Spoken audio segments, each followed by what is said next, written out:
A lot of photographers will tell you that you need to develop good taste to become a better photographer. After all, you have to know what makes a good photo to take a good photo. But what they won't tell you is that good taste is also the reason a lot of photographers quit. And I found this out the hard way in the last 3 weeks, while I was trying to take photos for this video. The first day I failed miserably, but I also learned an important lesson that helped me take photos that I'm happy with in the following days. Some of them are even my favorite shots of this year so far. So in this video I'll show you exactly what happened, what I did wrong, and how you can deal with your inner critic so your good taste helps you take better photos instead of crushing your self-esteem. But to make one thing clear before that, having good taste is important because it helps you understand what makes a good photo. But the thing is, the more good photography you see, the more dangerous it gets for your own self-esteem. And that's basically what happened to me in these last couple of weeks. Because the more I see these amazing and curated photos online, the higher my standard for my own work becomes. And I sometimes feel like I can only share my best photos to live up to these expectations I have of good photography. And that puts a lot of pressure on me when I'm shooting, because when I don't get good images, I feel like I'm not living up to these expectations, which can feel kind of frustrating. And even worse, to prevent that frustration, I sometimes avoid situations in which I might not find any good photos. For example, on cloudy days or when I don't have an interesting location to shoot at. So I eventually end up not taking any photos at all. But ironically, if I don't take any photos, I can't get better at photography.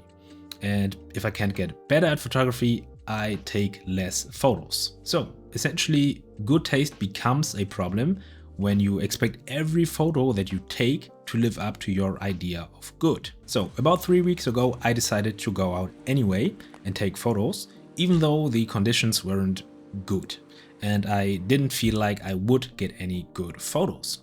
It was rainy, cold, and I only had a vague idea of taking photos that felt like spring.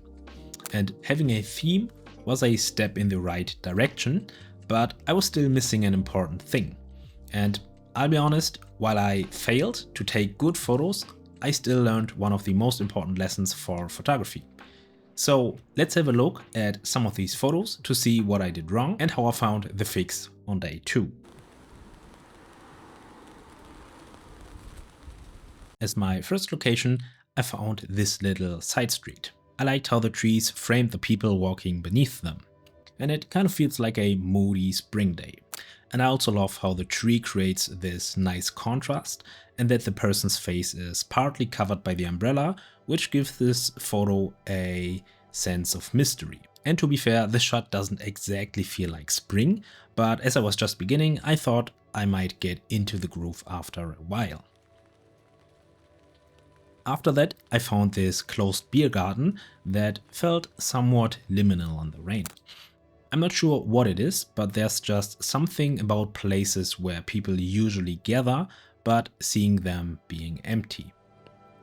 But after spending an hour walking around and taking photos, I started feeling lost.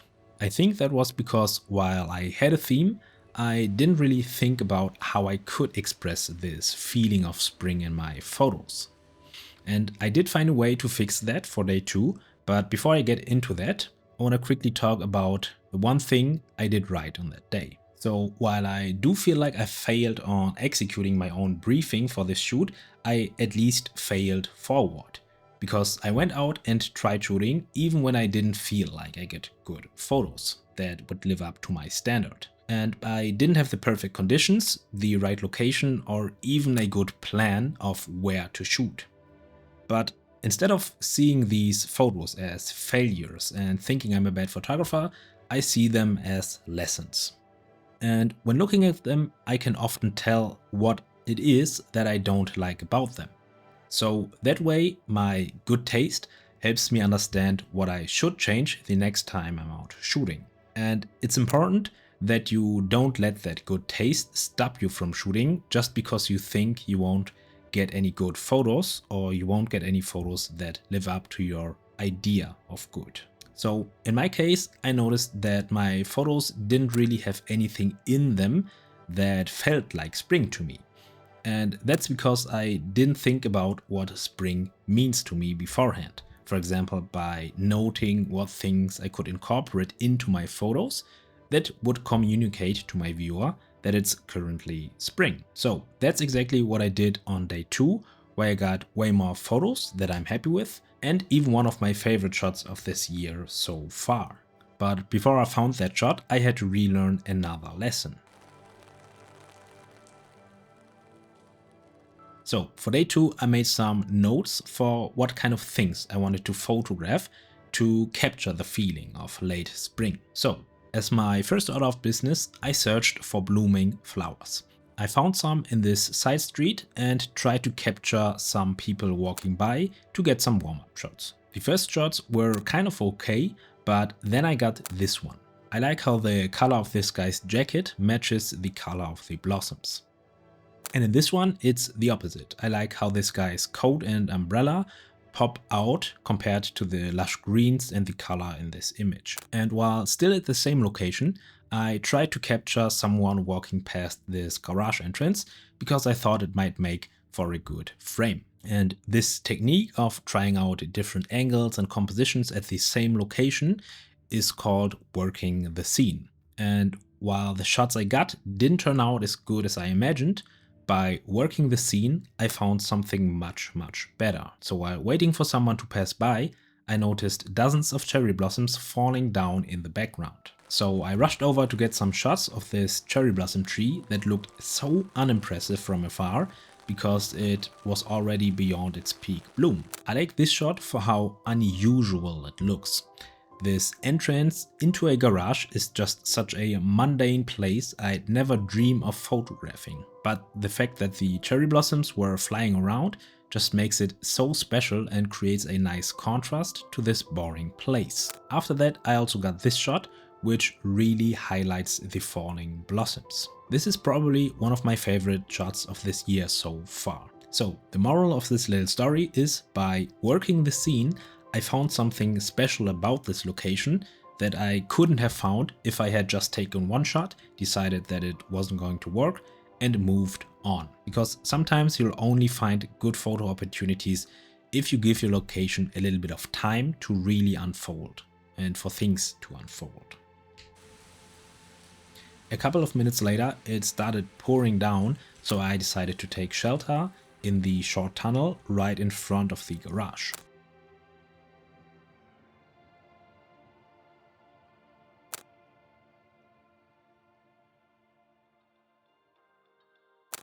After the rain stopped, the sun actually came out, so I decided to walk toward the local park to see if I could find some people enjoying the sun. But even before I arrived there, I got super lucky again.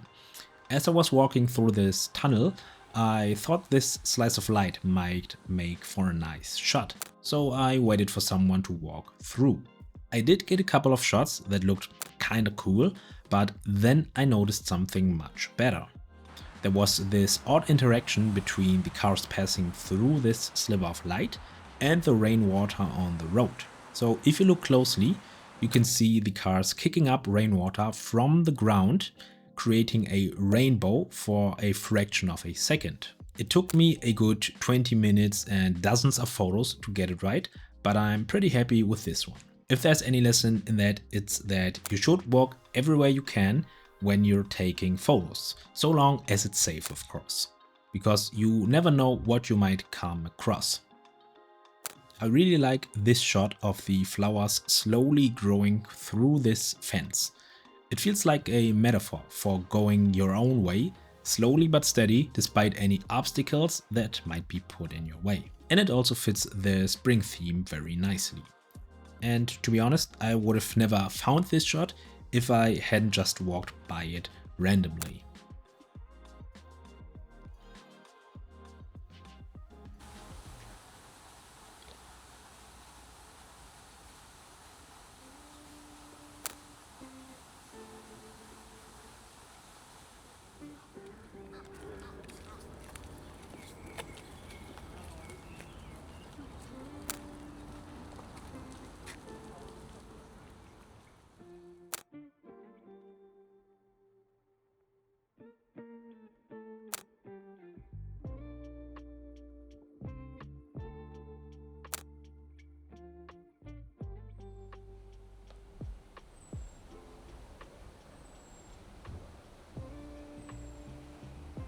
Alrighty, day 3 doesn't really have a lesson. I just went for a short walk because the light was amazing and I figured I'd continue my spring theme for a bit more. I like the layers in this shot. The fact that the tree pops out between the buildings and the metal structures gives this shot a nice urban spring vibe.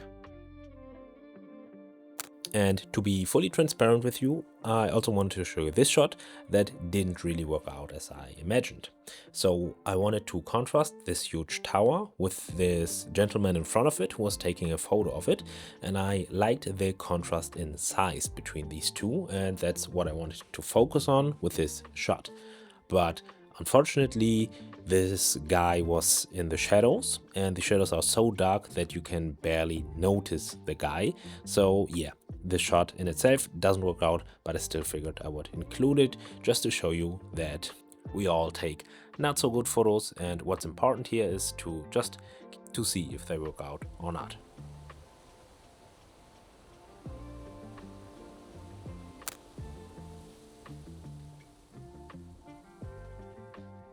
The light that day was so beautiful that it made even the most mundane places look great. I also got another version of this shot that I like even more. The gentleman just stood there at the perfect spot, so the sunlight got reflected onto his face by a window. And that just creates enough contrast so that he stands out against the dark wall behind him. And then there's this metal pole on the ground that just looks like a funny detail to me.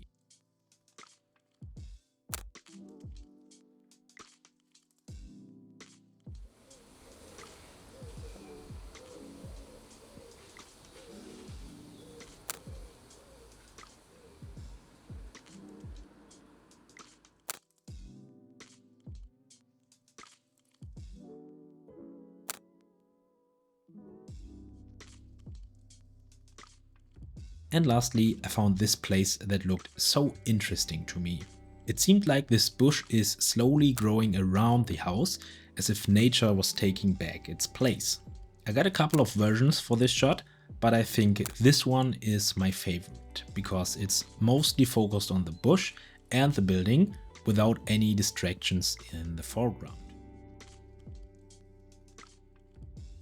And lastly, while working the scene to get the right shot or the best version of the shot at this place, I noticed some bees flying in and out of the flowers, and I got this shot, which I really like, simply because it's so simple, and I don't know what it is, but just seeing bees flying in and out of these flowers gives me a feeling of spring, and it's just a simple moment that just happens so quickly and we barely notice these, but yeah, these kinds of moments are what I'm drawn to more and more. And yeah, this is pretty much it. I hope this video helped you learn how to deal with your inner critic and your good taste, because as I said, it's important, but it's also important to not let it paralyze you and prevent you from shooting because of the expectations that you have of yourself. So if you enjoyed this video, I have another one right here or here that shows you how to find interesting photos even in boring places. So if you wanna check that out, just click the video and I'll see you next week.